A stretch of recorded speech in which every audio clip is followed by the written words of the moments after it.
In this episode, I share my first attempt at building a fire in winter conditions and some tricks I used to make it happen. I learned that it's good to dig down to the ground if possible to help ensure that the moisture from the melting snow won't extinguish your fire as fast.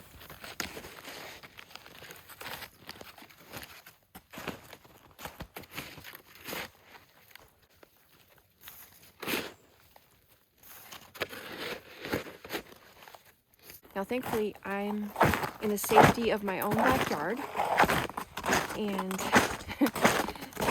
figuring out how to do this before I'm in a situation where it's an emergency and I'm scared. Obviously, normally I wouldn't have a giant snow shovel with me. I'd have a smaller shovel. If I can get to the bottom of the snow, I want that ground. If I can't, then I can still create a base for the fire with some sticks. If the sticks are wet, I can cut them in half with a knife and place the dry side up to form a small bed for some tinder. Right now I'm going to be gathering some wood.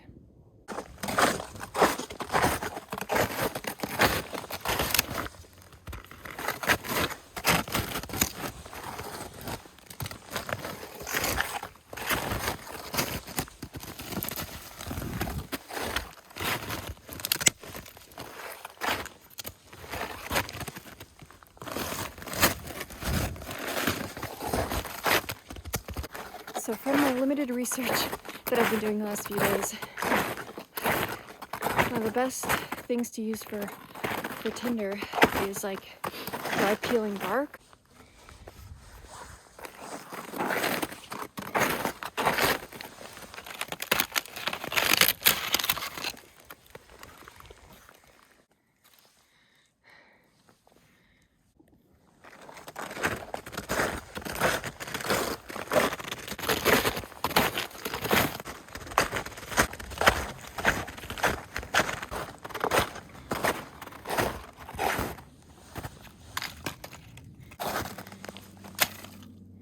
So while I thought my phone was recording, I did make a base for my fire. Even though I dug down to the ground, there's still plenty of moisture from the snow and wet ground that could put my fire out eventually. So I built a base by splitting some of the sticks I found in half and then placing them dry side up.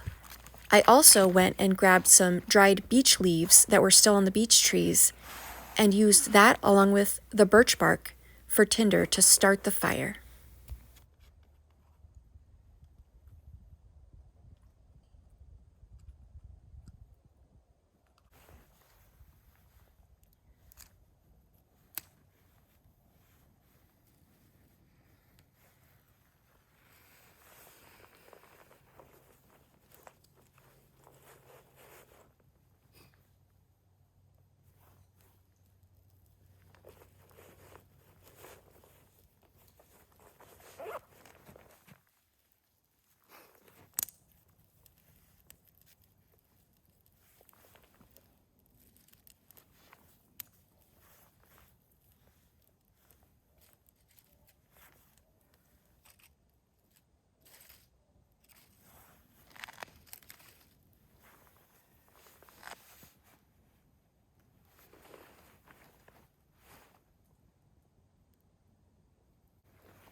trick now would be to keep it going.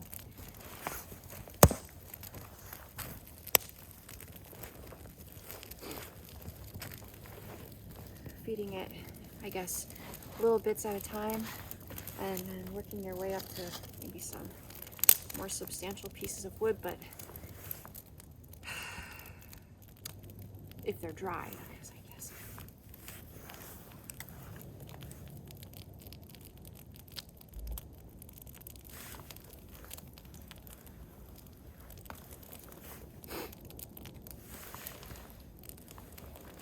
It's 21 degrees today, -6 Celsius. The low tonight's going to be about 7 degrees. In an emergency situation, this fire could save my life.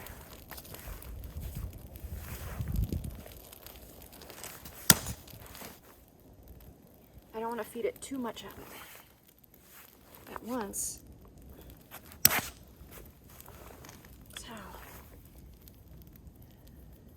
put the flames out.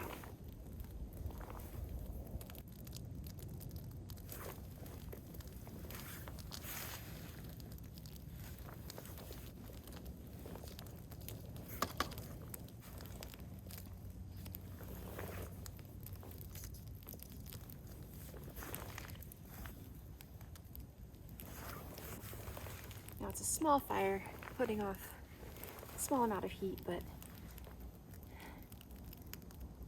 I'm sure this would be enough to get going, create a larger fire, and survive longer if I was waiting for rescue, or if I'm just camping out during wintertime and I want to build a fire and there's no fire pit.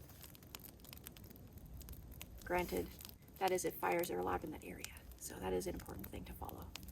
Fire safety and rules and regulations in certain areas.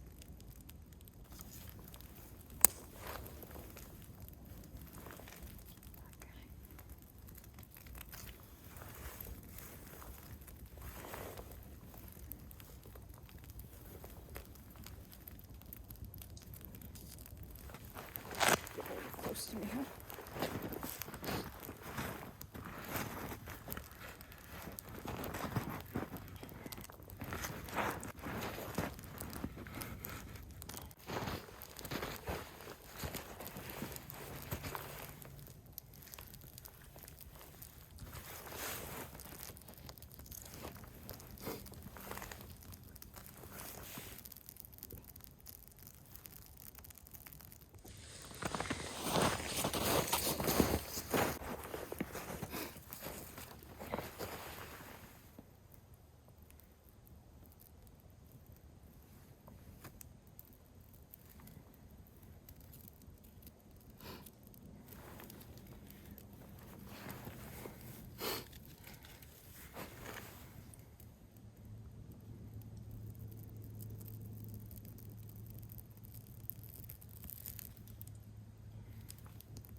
This will eventually, melt some snow around it, though it'll take a long time, quite a while.